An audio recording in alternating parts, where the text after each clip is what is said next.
예수님께서는 십자가에서 죽으시기 바로 전날 밤에 제자들과 함께 이제 성찬을 이제 그렇게 하셨는데요. 요한복음에 읽어보면 예수님께서 성찬을 하시기 바로 전에 무엇을 하셨는지에 대해서도 기록하고 있거든요. 여러분, 그것은 바로 예수님께서 제자들의 발을 씻겨 주신 것이었습니다. 근데 이 일은요, 다른 복음서에 나오지 않아요. 오직 요한복음에만 나오고 다른 성경 어디에서도 기록되지 않은 그러한 일입니다. 자, 여러분, 예수님께서 어떻게 제자들의 발을 씻겨 주실 수가 있으실까요? 여러분, 그 당시에 그 문화적인 배경을 우리가 생각해 본다면 절대로 있을 수 없고 있어서도 안 되는 이야기입니다. 유대인들은 하루 종일 이제 샌들을 신고 다녔는데요, 밖에 그냥 다니다가 이제 저녁 때 집으로 돌아오게 되면 발이 그야말로 더럽기 그지없는 그런 상태가 되는 것이지요.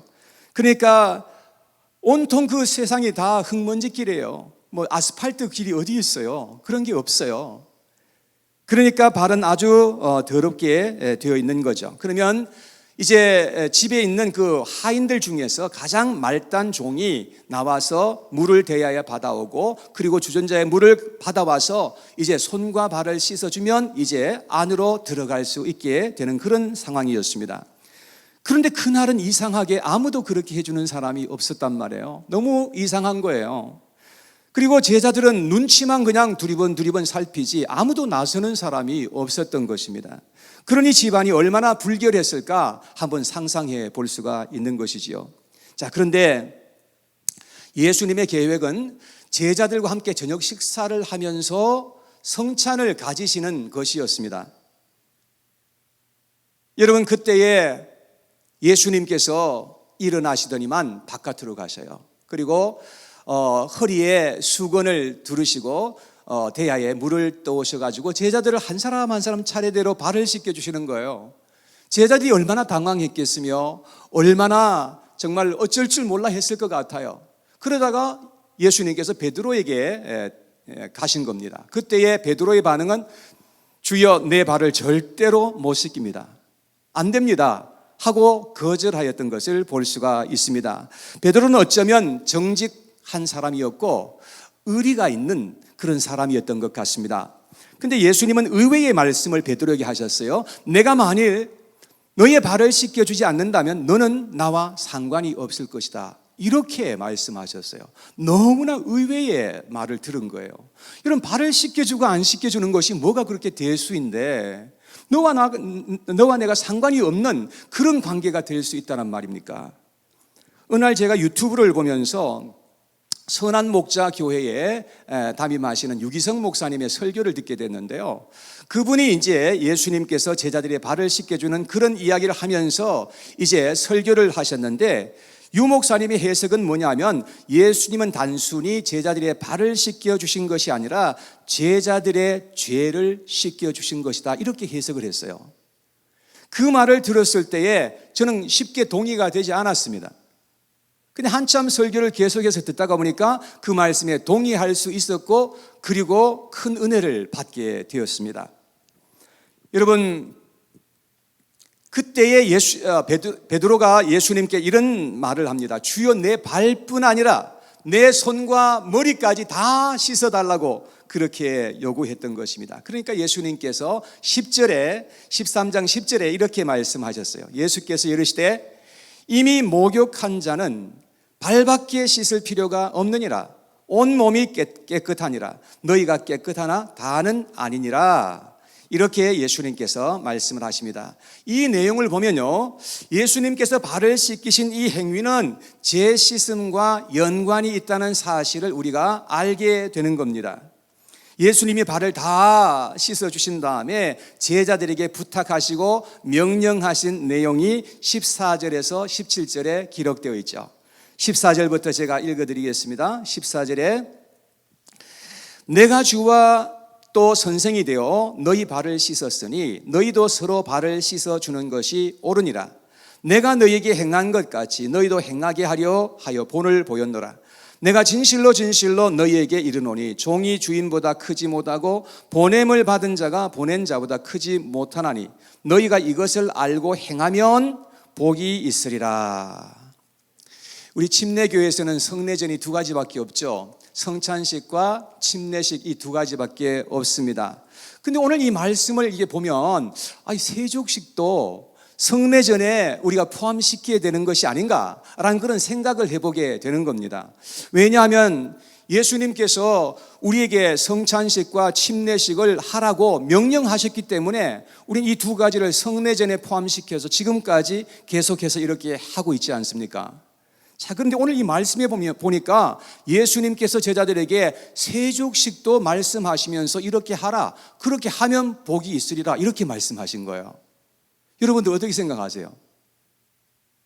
여기에 대해서는 시간이 지금 충분하지 않으니까 말할 수 없고 다음에 언제 기회가 되면 한번 말씀을 드리도록 하겠습니다. 예수님은 세족식을 통해서 죄 씻음에 대해서 가르치신 다음에 죄 씻음이 어떻게 가능할 것인지에 대해서 말씀을 하시고 가르쳐 주셨는데 그것이 바로 성찬식이에요. 예수님께서는 세족식을 하신 다음에 바로 이어서 성찬을 하셨던 것을 볼 수 있습니다. 요한복음에 보면 성찬식은 자세하게 이렇게 기록되어 있지는 않지만 성찬식의 의미는 예수님이 우리의 죄를 대신해서 주님께서 고통받으시고 피 흘리시고 죽으셔야 그래야 죄 씻음이 가능하다라는 의미잖아요.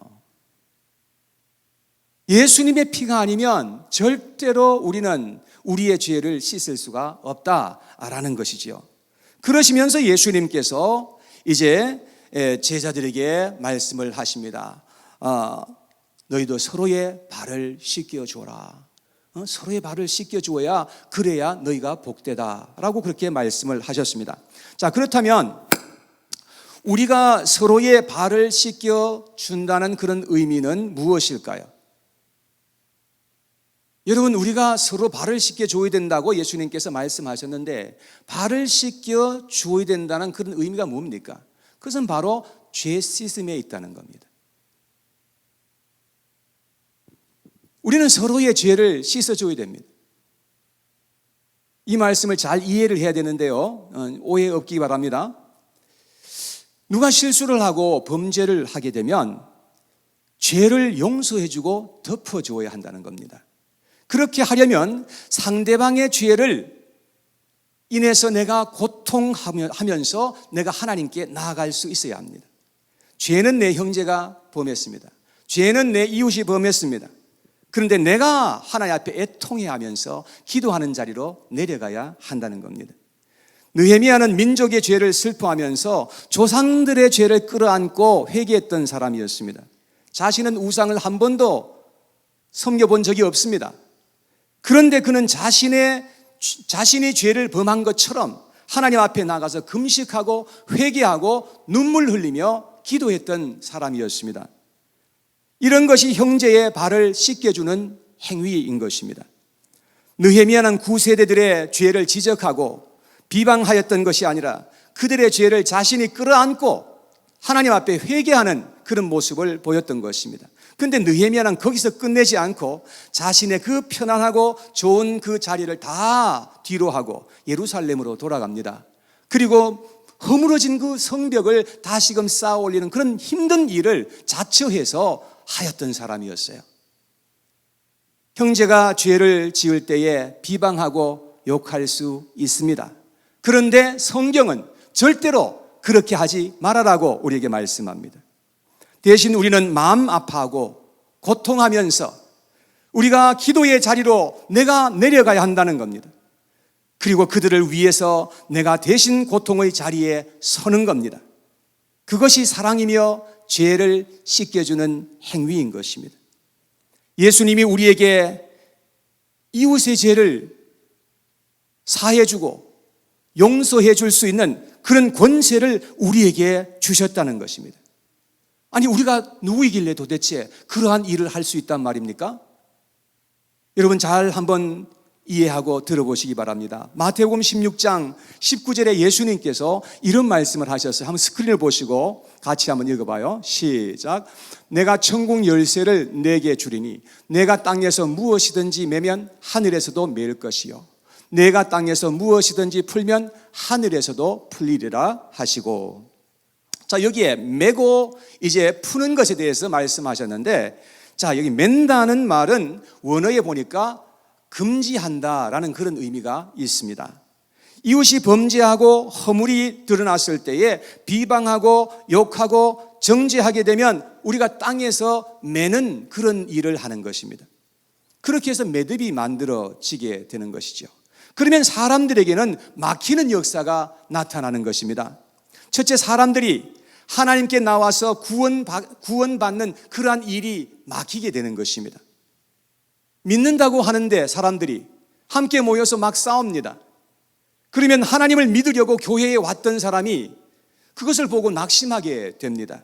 그러면 실족하는 일이 나타나고 막히는 역사가 일어납니다. 절대로 그런 사람이 어떻게 하나님 앞에 나가서 구원을 받겠습니까? 여러분, 그렇게 되면 그것이 얼마나 하나님 앞에서 큰 죄인 것임을 예수님께서 가르쳐 주셨던 적이 있으셨죠. 두 번째는 욕하고 정죄하는 그 사람이 하나님께 나아가는 길이 막혀버리게 되는 것입니다. 왜냐하면 하늘문이 닫히는 그런 역사가 나타납니다. 이렇게 해서 금지되는 그런 일이 생겨지는 겁니다. 이것은 영적인 원리인데요. 그래서 우리가 이 세상에 살면서 어떻게 하든지 매면서 사는 인생이 아니라 풀면서 사는 인생이 되어야 한다라고 주님께서 가르쳐 주신 것입니다. 여기에 푼다라는 말은 허락한다는 뜻이에요. 허락한다. 뭘 허락한다는 것입니까? 이웃이 범죄하고 나에게 고통을 주고 나를 아프게 할 때가 있습니다. 여러분, 이웃만 그렇게 합니까? 나를 사랑한다고 하는 나의 배우자도 그렇게 하는데요. 내 몸에서 난 그 자식들도 그렇게 할 때가 있는데요. 그럴 때 너무나 많은 사람들은 상처받고 같이 싸우고 대적하고 심지어는 갈라서고 원수 맺는 그런 일이 얼마나 세상에 일어나고 있는지 알 수가 없습니다. 그렇게 하면 땅에서 매는 역사인 것입니다. 그렇게 하지 말라고 주님께서 말씀하십니다. 우리는 반대로 해야 됩니다. 우리는 어떻게 하든지 그런 일이 일어날 때에 우리는 그것을 수용할 수 있어야 하고 받아줄 수 있어야 하고 기도해주고 기다려줄 수 있어야 된다는 것입니다. 그리고 한 걸음 더 나아가서 주님께서 우리에게 가르치시는 것은 그들에게 선을 베풀어주고 그들을 축복하라고 주님께서 당부하신 것입니다. 여러분, 이것이 바로 풀면서 사는 인생이라는 거예요. 그렇게 하늘에서 하면 풀리는 역사가 하늘에서 풀리고 이 땅에서도 풀리는 그런 역사가 나타납니다. 그럴 때에 때로는 구원의 역사가 나타나기도 하고 원수가 친구되는 그런 역사가 나타나기도 하고 마귀의 권세가 깨뜨려지는 그런 역사가 나타나기도 하는 겁니다. 예수님이 우리에게 주신 이 열쇠는 보통 열쇠가 아니에요. 천국 열쇠입니다. 천국 열쇠. 열쇠는 특권과 어떤 그런 권세를 의미하는 것이지 않습니까? 여러분, 이 특권과 권세는 우리가 하나님께서 주셨다면 그것을 바르게 사용해야 합니다. 그렇지 않으면 큰 책임이 따른다는 사실을 알아야 합니다. 그래서 열쇠는 권세와 특권을 의미함과 동시에 책임을 의미하는 것이기도 하는 것입니다. 제가 어떤 분에게 교회에 열쇠를 주었다고 합시다. 여러분, 그러면 그 사람에게는 이것이 특권이에요. 특권임과 동시에 교회를 지켜야 하는 책임도 함께 따른다는 그런 의미도 되는 것입니다. 우리는 천국 열쇠를 주님께로부터 받아서 우리가 바르게 이것을 사용해야만 그것이 얼마나 큰 축복이 되는지 우리가 알 수가 있는 겁니다. 내 자신이 고통스러울지라도 이웃의 죄를 내가 끌어안을 수 있는 사람이 되어야 됩니다. 우리가 함께 마음 아파하고 고통의 자리에 함께 내려갈 수 있어야 합니다. 이것은 우리에게 믿음이 있고 사랑이 있을 때에만 가능할 수 있는 행위인 것입니다. 참된 주님께서 주시는 그런 믿음과 사랑이 없이는 절대로 이런 일을 할 수가 없습니다. 예수님께서는 세족식을 하시고 성찬을 하시고 바로 이어서 우리에게 주신 말씀이 있는데 우리 반석교회의 암송 구절입니다. 요한복음 13장 34절 35절의 말씀인데요. 여러분 같이 한번 읽어볼까요? 34절과 35절 말씀에 다 같이 시작. 새 계명을 너희에게 주노니 서로 사랑하라. 내가 너희를 사랑한 것 같이 너희도 서로 사랑하라. 너희가 서로 사랑하면 이로써 모든 사람이 너희가 내 제자인 줄 알리라. 예수님이 십자가에서 죽으시기 바로 전날 저녁에 예수님께서는 세족식을 하시고 그 다음에 성찬식을 하시고 그 다음에 새 계명을 제자들에게 주셨는데 이것은 하나의 세트로 주신 거예요. 세트로. 동떨어진 것이 아니라 다 이게 하나로 묶어서 주님께서 제자들에게 주신 것입니다. 우리가 성찬에 참여해서 떡을 떼고 잔을 우리가 함께 받는다는 의미가 무엇일까요? 그 의미는 예수님과 내가 이제는 한 몸이 되었고 이제 하나가 되었다는 그런 의미인 것입니다. 예수님이 나를 너무 사랑하셔서 나를 위해서 자신의 몸을 찢으시고 피를 흘려 주시고 그래서 나의 모든 죄를 주님께서 다 담당해 주시고 나를 용서해 주셨다는 그 의미가 성찬에 다 내포되어 있는 것입니다. 그래서 예수님은 우리를 하나님의 자녀로 삼으시고 자신의 신부로 삼아 주신 것입니다. 성찬에 참여한다는 것은 우리가 예수님과 한 몸이 되었습니다 라는 것을 우리가 시인하고 고백하는 그런 의미가 담겨 있는 거예요. 자, 그러면 우리가 형제 자매들이 함께 떡을 함께 먹고 잔을 함께 마신다는 의미는 어떤 의미일까요? 여러분, 이것도 역시 우리가 한 몸이 되었다는 것을 의미하고 있는 것입니다. 예수님이 주신 새 계명은 내 이웃을 내 몸과 같이 사랑하라 하신 계명입니다. 왜 우리가 그렇게 해야 합니까? 한 몸이니까요.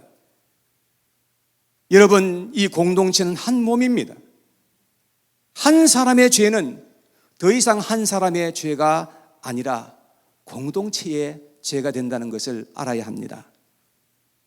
예수님은 우리의 머리입니다. 우리는 예수님의 몸이요 몸에 붙어있는 지체들입니다. 이것은 놀라운 하나님의 진리이고 비밀인 것입니다. 여러분, 이 사실을 우리가 깊이 인식하고 이 사실을 우리가 깨달아야 하는 거예요. 우리가 만일 예수님을 믿는다고 하면서 하나 되었다는 것을 우리가 믿어야 되는 거거든요. 예수님을 우리가 믿는다. 난 예수님 믿어. 그렇다면 우리는 교회의 그 몸이라는 거예요. 이 사실을 우리가 기억해야 한다는 것입니다. 우리가 하나됨을 지키는 것, 그것이 바로 사랑입니다. 우리가 서로 사랑하되 보통 사랑해서는 안 됩니다. 내가 너희를 사랑한 것 같이 너희도 서로 사랑하라. 이런 차원에서의 사랑을 주님께서 우리에게 말씀하신 것이지 인간적인 차원에서의 그런 시시한 사랑을 말씀하신 적이 없습니다. 예수님은 오물이 잔뜩 묻어있고 냄새가 풀풀 나고 형편없는 나를 위해서 그 중한 고통을 다 받으시고 모욕을 받으시고 피 흘리시면서 그렇게 비참하게 죽으셨지 않습니까? 예수님이 나를 이렇게 사랑해 주셨다는 겁니다. 우리가 사랑할 때에 이런 차원에서 사랑해야 할 것을 예수님께서 우리에게 명령하셨다는 사실을 알아야 합니다. 자, 그런데 이런 사랑을 할 수 있는 사람이 과연 있을까요? 제 생각에는 없을 것 같아요. 죽었다 깨나도 이런 차원의 사랑을 못할 것 같아요. 37절에 보면 베드로가 예수님께 이렇게 말합니다. 나 주님과 함께 죽는 자리에 나도 갈 수 있습니다. 이렇게 대답했어요. 자기 예수님과 함께 죽을지언정 주님 따르겠다는 말 아니에요. 근데 몇 시간 뒤에, 그것도 며칠 뒤에도 아니고 몇 시간 뒤에 베드로가 예수님을 3번씩이나 모른다고 부인해요. 그리고 심지어는 저주하면서까지 나 예수 몰라라고 그렇게 부인했던 그러한 일이 있었던 것입니다. 여러분, 이 베드로의 마음은 뜨거웠고 열심도 있었습니다. 그런데 번번이 실수하고 실패해요. 마음에 있고 알고 있어도 실제로 내가 행동으로 옮기는 것은 쉬운 일이 아니라는 사실을 우리가 아는 것이요. 우리는 생각하고 마음만 가지고는 결코 주님의 명령을 순종해 드릴 수가 없습니다. 여러분, 그래서 우리가 이 말씀을 잘 살펴야 돼요. 그래서 예수님께서 13장의 그런 내용들을 우리에게 말씀하시고 14장에 넘어가서 예수님이 약속하신 것이 있는데, 내가 너희에게 성령을 보내주겠다는 거예요. 보혜사 너희를 돕는 자를 너희에게 보내줄 거라고 약속하세요. 그런 다음에 15장에 넘어가면 다시 한 번 더 예수님께서 너희들이 내가 명령한 이 사랑의 계명을 꼭 지켜야 돼. 이 계명을 지켜야 정말 나를 사랑하는 사람이야 라고 말씀하세요. 그리고 16장으로 넘어가서 이제 다시 한 번 더 예수님께서 성령이 오실 거야. 성령이 오시면 이런 일을 행하실 거야 라고 다시 한 번 더 성령에 대해서 말씀하세요. 근데 놀랍게도요, 제자들이 오순절날 성령을 충만하게 받고 사람들이 완전히 새 사람이 되었어요. 우린 예수님께서 우리를 어떠한 사랑으로 사랑해 주셨다는 사실을 정말로 믿고 회개할 때에 우리가 성령을 받는다고 지난주에 우리가 말씀을 통해서 들었습니다. 베드로는 사도행전 2장 38절에 이렇게 우리에게 말씀했어요. 베드로가 이르되 너희가 회개하여 각각 예수 그리스도의 이름으로 침례를 받고 죄 사함을 받으라. 그리하면 성령의 선물을 받으리니. 여러분, 우리가 예수님의 이 놀라운 사랑을 우리가 믿게 될 때에, 그럴 때에 우리가 회개가 터져 나오는 거죠. 하나님이 나와 같은 죄인을 그렇게 사랑해 주셨다는 이 사실을 정말로 마음에 받을 때에 회개하지 않을 사람이 없어요. 회개하지 않았다는 것은 아직까지 그 사실을 생각으로는 믿을지 몰라요. 그냥 관념적으로 믿는 거지 정말로 믿는 것이 아니지요. 내 마음에 정말로 그 사실을, 하나님의 그 엄청난 십자가의 사랑과 그 은혜를 정말로 내가 믿는다고 한다면 어찌 내가 죄를 계속해서 가지고 주님 앞에 그렇게 살아갈 수 있을까요? 불가능한 얘기죠. 주님 앞에 그 놀라운 하나님의 그 십자가 사랑 앞에 우리가 견딜 수 없어서 이 죄를 가지고는 견딜 수가 없는 거예요. 그래서 하나님 앞에 회개하기에 이르게 되는 것입니다. 그럴 때에 하나님의 나라가 거기에 임하게 된다고 말씀하고 있습니다. 성령의 열매는 사랑입니다. 그래서 성령이 우리 안에 들어오게 되면요, 사랑의 소원과 열정이 나도 모르게 내 마음속에서 생겨나게 됩니다. 그래서 성령의 도우심이 아니면 절대로 우리는 주님께서 말씀하신 그런 차원의 사랑을 할 수 없고, 그런 차원의 사랑을 할 수가 없으니까 우리가 승리할 수가 없게 된다는 것이죠. 우리가 죄를 회개하고 복음을 믿을 때 성령이 우리에게 임하게 되는 것이요, 하나님의 나라가 우리 안에 in you 그리고 among you, 우리 안에 하나님의 나라가 세워지는 놀라운 은혜가 임하게 된다는 말입니다. 우리는 죄를 회개하고 성령을 받아야 하며 성령의 충만함을 받아야 한다고 우리에게 말씀합니다. 우리가 성령 충만함을 받지 못하면 우리는 예수님을 믿어도 계속해서 육으로만 행할 수밖에 없고 죄 가운데서 우리는 헤맬 수밖에 없는 것입니다. 그런 가운데서는 절대로 그리스도의 사랑을 우리가 실천할 수 없습니다. 그래서 에베소서 5장 18절에 우리에게 말씀합니다. 술 취하지 말라, 이는 방탕한 것이니 오직 성령의 충만함을 받으라고 우리에게 말씀하시고 명령해 주신 것입니다. 그러므로 우리가 정말로 회개할 때에 정말로 우리가 회개해야 할 제목은 뭐냐?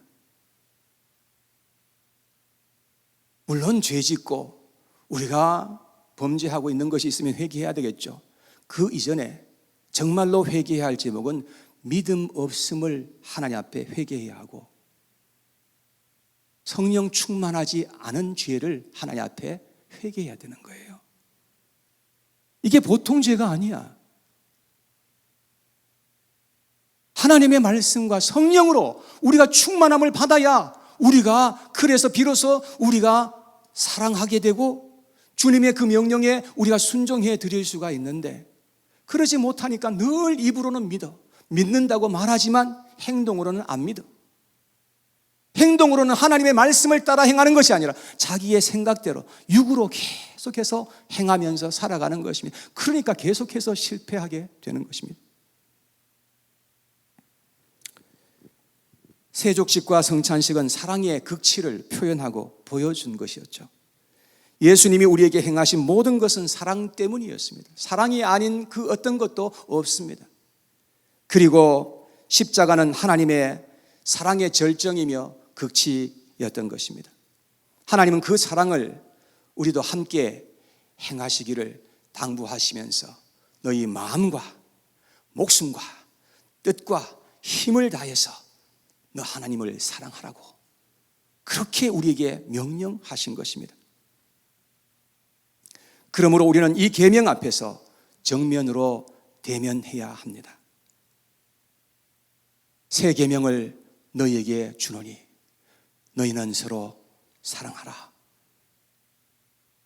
이 말씀대로 행했는데 안 되었다.